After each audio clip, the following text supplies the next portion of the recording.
ምን አደረጉ? ጸለዩ እንጂ መጽሐፍ ቅዱስን ጸሎተ ማርያምን ነው እንጂ ያዙት እኮ ቦምብ አልያዙም።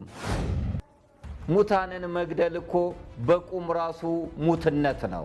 የቀደመውን የአባቶቻችንን የአራቱን ሰማዕታት ሐዘን ሳይጨርሱ ሌላ ደግሞ 2 ሰው ተደገመ።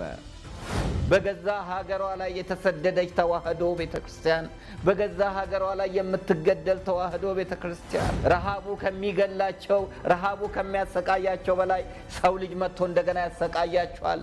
ችግር ከሚያሰቃያቸው በላይ ሰው ልጅ መጥቶ ያሰቃያቸዋል። የአቤልን ደም የተመለከተ እግዚአብሔር የዘካርያስ ደም 70 ዓመት እንደጮኸ ሁሉ የአባቶቻችን ደም ከዙቃ ላይ ጮኻል። አባቶች እየሞቱ በረከት የለም። አባቶች እየተሰቃዩ ረድኤት የለም። ቋንቋችን ተደባልቆ ባቢሎን ሆነናል።